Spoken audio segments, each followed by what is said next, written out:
అందరికీ నమస్కారం. ఈరోజు 19 నెలలుగా రాష్ట్రాన్ని భ్రష్టు పట్టిస్తున్న జగన్ రెడ్డి అండ్ కో, ఇంకొక మాటలో చెప్పాలంటే, ఈరోజు ఒక విషయంలో చెప్పాలంటే మా పొట్టిరెడ్డి అండ్ కో అనాలి నేను. ఎందుకంటే వీళ్ళ సిద్ధాంతాలు, వీళ్ళ పనులు చూస్తుంటే వీళ్ళ చిన్న మీద ఏదైనా జారి మోకాల్లోకి వచ్చేసిందా అని డౌట్ కూడా వస్తుంది. అందుకే పొట్టిరెడ్డి అండ్ కో అని అన్నాను నేను.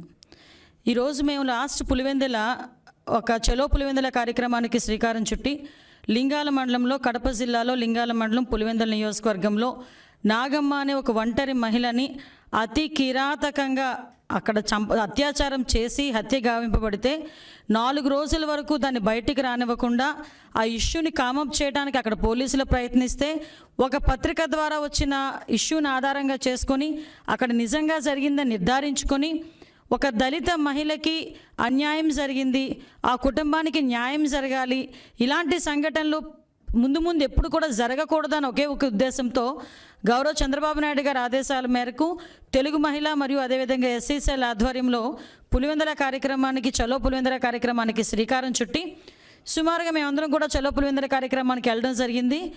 అక్కడ పోలీసులు ముందే అక్కడున్న లీడర్స్కి చెప్పడం ఏంటంటే, ధర్నా అది కాదు, జస్ట్ రిప్రజెంటేషన్ ఇచ్చి వెళ్ళండి అని చెప్తే అడుగడుగునా మాకు ఆటంకాలు కలిగించారు.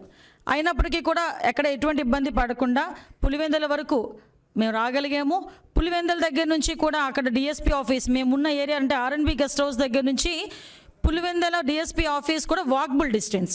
అక్కడ నుంచి రిప్రజెంటేషన్ ప్రిపేర్ చేసుకొని రిప్రజెంటేషన్ తీసుకొని ఆ పోలీస్ స్టేషన్ వరకు వెళ్ళి రిప్రజెంటేషన్ ఇచ్చి డిఎస్పీ గారికి ఇచ్చి అతనితో మాట్లాడి వెనక్కి వస్తే మీరు ఏం చేశారండి?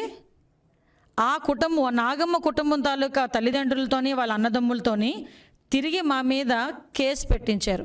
పోన్లే కేసు పెట్టించారు కదా, ఏదో కేసు పెట్టించుంటారులే అనుకున్నాం, కానీ మా మీద ఎస్సీ ఎస్టీ అట్రాసిటీ కేసు. మరి దీన్ని బట్టి చిన్న మెదడు చితికిందా, లేదంటే చిన్న మెదడు జారి మోకాల్లోకి వచ్చిందా, ఏమనాలి ఈ గ్యాంగ్ని? మరి ప్రజలే చెప్పాలి. ఎందుకనంటే ఈరోజు జరుగుతున్న సంఘటనలో ఈరోజు మా మీద అట్రాసిటీ కేసు అసలు అప్లికబుల్ అవుతుందా ఎస్ఎస్ మీద?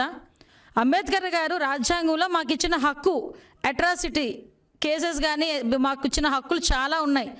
ఆ హక్కులను తిరిగి మా మీదే ప్రయోగించి కేసుల రూపంలో మా మీద ఆపాదించడానికి మీకెవరు హక్కు ఇచ్చారు? మీ తాత రాజారెడ్డా, మీ నాన్న రాజశేఖర్ రెడ్డా, లేకపోతే మీ సొంత రాజ్యాంగమా? అంటే రాజ్యాంగానికి విలువ లేదు, రాజ్యాంగంలో ఏముంటుందో తెలియదు, ఎవరికి ఏ కేసు పెట్టాలో తెలియదు, ఎస్సీ ఎస్టీస్ మీద ఎటువంటి కేసులు పెట్టాలో తెలియదు, అసలు వాళ్ళకి ఎస్సీ ఎస్టీ అట్రాసిటీ కేసు వాళ్ళ మీద అప్లికబుల్ అవుతుందో లేదో తెలియదు, అడ్మినిస్ట్రేషన్ చేత కాదు. 16 నెలలు జైల్లో ఉన్నావు, అయినా ఏంటో అర్థం కాదు. కానీ ఆంధ్రప్రదేశ్ ప్రజల తాలూకా దురదృష్టం, నిన్ను సీఎం అని చేసి పడేశారు. ఈరోజు తలలు పట్టుకుంటున్నారు. కానీ ఏం లాభం? కొన్ని సంవత్సరాల వరకు ప్రజాస్వామ్యబద్ధంగా నిన్ను సీఎంగా భరించాల్సిందే. ఈరోజు చెప్తున్నా, అసలు మా మీద కేసు ఎందుకు పెట్టారండి జగన్మోహన్ రెడ్డి గారు? కేసు ఎందుకు పెట్టాల్సి వచ్చింది? మేమేమీ అన్యాయాలు చేయలేదు, అక్రమాలు చేయలేదు. ఒకటి మాత్రం ఒక విషయం చెప్తున్నా, చాలామందిలోని ఇప్పుడు ఈ మధ్యకాలంలో నేర ప్రవృత్తి ఎందుకు పెరుగుతుందిరా అంటే, 16 నెలలు జైల్లో ఉండి 43,000 కోట్ల రూపాయలు ఈడీ అటాచ్మెంట్స్ ఉండి లక్ష కోట్ల రూపాయలు అవినీతి ఆరోపణలు ఉన్న మనిషే జైల్లోంచి బయటకు వచ్చి సీఎం అయ్యాడు. చాలామందికి ఆదర్శప్రాయుడు. ఎలాంటి వాళ్ళకంటే దుమ్మిళ్ళు చేసేవాళ్ళకి, డొకాయిట్ చేసేవాళ్ళకి, రేపులు చేసేవాళ్ళకి, హత్యలు చేసేవాళ్ళకి. ఇప్పుడు మేము కూడా ఆయన్ని ఎదురుగా పెట్టుకోలేము. ఎందుకంటే ప్రజల గురించి పోరాటం చేసి ఒక దళిత మహిళకి అన్యాయం జరుగుతుందని బాధపడి మేము అక్కడికి వెళ్ళి డిఎస్పీ గారికి మేము మొరపెట్టుకుంటే తిరిగి వాళ్ళని భయపెట్టి, ప్రలోభ పెట్టి ఆ కుటుంబ సభ్యుల చేత తిరిగి మా మీద ఒక కేసు పెట్టించావు. ఒకటే చెప్తున్నా జగన్మోహన్ రెడ్డి గారికి, మేమేమీ రూపాయి పెట్టుబడి లేకుండా పేపరు పెట్టలేదు, టీవీ ఛానల్స్ కూడా పెట్టలేదు. అలాగని హైదరాబాద్లో అక్రమ సొమ్ముతో 3,000 కోట్ల రూపాయలు పెట్టి అక్కడ ఇల్లు కట్టలేదు. చెన్నైలో అక్రమ సొమ్ముతో 500 కోట్ల రూపాయలు పెట్టి ఇల్లు కట్టట్లేదు. ఇప్పుడు సరస్వతి పవర్ కంపెనీకి రైతులు తలకాయలు పగలగొట్టి భూములు లాక్కోలేదు. అదేవిధంగా ఈరోజు పెట్టుబడి లేకుండా సిమెంట్ ఫ్యాక్టరీస్ పెడుతున్నారు. ఆ ఓవరాల్గా అందరినీ కూడా ఒక స్ట్రీమ్ లైన్ తీసుకొచ్చి బ్లాక్ మార్కెట్ని సృష్టించట్లేదు. మేమేమీను మీ మంత్రుల్లాగా, మీ ఎమ్మెల్యేలాగా ప్యాకెట్ క్లబ్లు నడిపించట్లేదు. పేకాట ఆడించండి రా బాబు, బోల్ డబ్బులు వస్తాయని మీ ఎమ్మెల్యేలకు మేము ఆడట్లేదు, పేకాటలో ఆడించట్లేదు. మీ మంత్రుల్లాగా మీ ఎమ్మెల్యేలాగా ఇసుక దోపిడీ చేయట్లేదు. మీ మంత్రులు మీ ఎమ్మెల్యేలకు మీలా కూడా అవినీతి కూడా మేము ఎక్కడ పాల్పడలేదే. ఎందుకు మా మీద కేసులు పెట్టారు అంటే, కేసులు పెట్టి బెదిరించేస్తే వీళ్ళు ఇంట్లో కూర్చుంటారు, మా పనులు మేము చేసుకోవచ్చు, మా రాక్షస ఆనందం మేము పొందొచ్చు అని చెప్పి మీ తాలూకా ఉద్దేశమా? అదొకసారి మీరు ఆలోచించాలి. మీరు ఒకసారి, మేమేమి మీ మంత్రుల్లాగా మా బెంచ్ కార్ మంత్రి గారు, మన మంచి మంత్రి గారు ఉన్నారు, ఆయనలాగా మాకెవరు బెంచ్ కార్లు కూడా ఎవరు గిఫ్ట్లు ఇవ్వలే. మీరు చేసిన అక్రమాలకు వెళ్ళినట్టు మేము కూడా అక్రమాలు చేయలే. ఏ మహిళని కూడా మేము ఎవరిని, ఏ కార్యకర్తలని చంపలే, బాబాయిల్ని అసలు హత్య చేయలే. కాబట్టి ఇవన్నీ ఆలోచించుకోవాలి.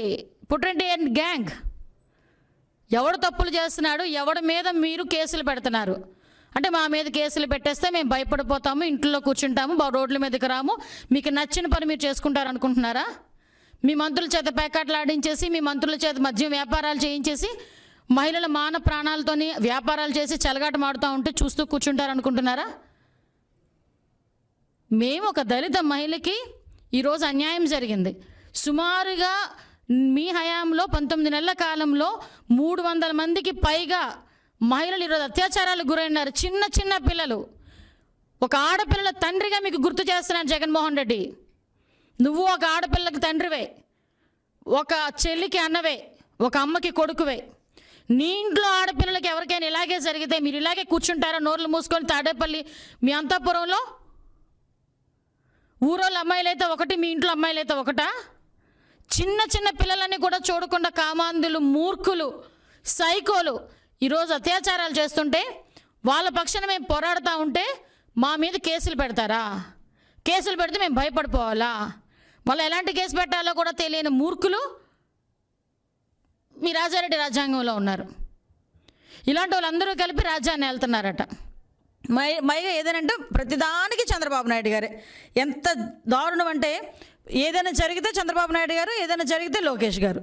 నేను ఇప్పుడు చెప్తున్నా, మీరు ప్యాకెట్లు ఆడిస్తాము, మద్యం వ్యాపారం చేయిస్తాము, మాకు నచ్చినట్టు చేస్తాము. నిన్న మంత్రి అంటాడు, ప్యాకెట్ ఆడితే ఆడతారు, మహా అయితే ఉంది ఫైన్ వేస్తారు, మళ్ళీ వచ్చి ఆడతాం. అలాంటి వాళ్ళని పక్కన పెట్టుకొని మీరు చేస్తున్న అడ్మినిస్ట్రేషన్కి నిజంగా సిగ్గుపడాలి. ఒకడు బయటకు వచ్చి బూతులు మాట్లాడతాడు, లేడీస్ ఏమో ప్యాకెట్లు ఆడిస్తారు, మహిళా సాధికారిత. అంటే ఇలాంటి సిచ్యువేషన్లో మీరు చేస్తూ మా మీద అక్రమ కేసులు. రాజు ఒక ఎస్ఎస్ఎల్ ప్రెసిడెంట్, రాజు మీద అట్రాసిటీ కేసు ఎలా పెడతారు? అసలు మీ బుర్రండు పనిచేస్తున్నారా మీరు కానీ, మీ తాలూకా యంత్రాంగం కానీ? హోమ్ మినిస్టర్ గారు కూడా దళిత హోమ్ మినిస్టరే.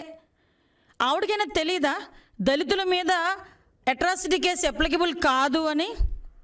అంటే ఏదో రకంగా బెదిరించాలి అన్న కాన్సెప్ట్తో మా మీద అట్రాసిటీ కేసెస్, మా మీద ఎఫ్ఐఆర్లు ఫైల్ చేయటం, మమ్మల్ని భయభ్రాంతులు గురి చేయటం. ఒకటి మాత్రం చెప్తున్నానండి, మళ్ళీ చెప్తున్నాం, మహిళల మాన ప్రాణాలతో వ్యాపారం చేద్దామన్నా, మహిళల మాన ప్రాణాలతో చెలగాటం ఆడతామన్నా చూస్తూ ఊరుకునే ప్రసక్తి లేదు. ఇంతకుముందు ఎవడైనా అలా కూడదు అని చెప్పి ముందుకొస్తే మాటలతో కాదు, ఈసారి చేతల్లో చూపిస్తాం. ఎట్టి పరిస్థితుల్లోని కూడా మహిళల జోలికి ఎవడైనా వచ్చి అసభ్యంగా ప్రవర్తించినా, ఏదైనా అబ్యూజింగ్గా బిహేవ్ చేసినా ఈసారి తాట తీసే పరిస్థితే కానీ చూస్తూ ఊరుకునే పరిస్థితి తెలుగు మహిళ చూడదు. ఈ విషయాన్ని గుర్తు పెట్టుకొని ప్రభుత్వ యంత్రాంగం పనిచేయాలి. ఇష్టానుసారంగా కేసులు పెట్టి భయపెడదాం అనుకుంటే కనుక తిరిగి మేము తిరగబడితే మీ పరిస్థితి ఏంటో ఒక్కసారి ఆలోచించండి. దళితుల తాలూకా మనోభావాలు దెబ్బతినే పరిస్థితి కానీ, మహిళల మాన ప్రాణాలు దెబ్బతినే పరిస్థితి కానీ వచ్చిన రోజు అందరికన్నా ముందు తెలుగుదేశం పార్టీ నుంచి ఉంటుంది. తెలుగుదేశం మహిళా లోకం అంతా కూడా ముందుంటుంది. మీకు తగిన బుద్ధి చెప్పే రోజు వస్తుంది. ఈసారి ప్యాకెట్లు ఆడిస్తాము, ప్యాకెట్ శిబిరాలు చేయిస్తామన్న చోటకి, ప్రతి చోటకి వచ్చి మహిళలు తగలెట్టేస్తాం చెప్తున్నాను. ఈసారి ముందే హెచ్చరిస్తున్నాను ఈ విషయాన్ని. కాబట్టి మీరు కొంచెం ఆలోచించుకొని మహిళల గురించి మాట్లాడేటప్పుడు, మా మీద కేసులు పెట్టేటప్పుడు ఒళ్ళు దగ్గర పెట్టుకొని ఉంచుకోమని మాత్రం కోరుకుంటున్నాను.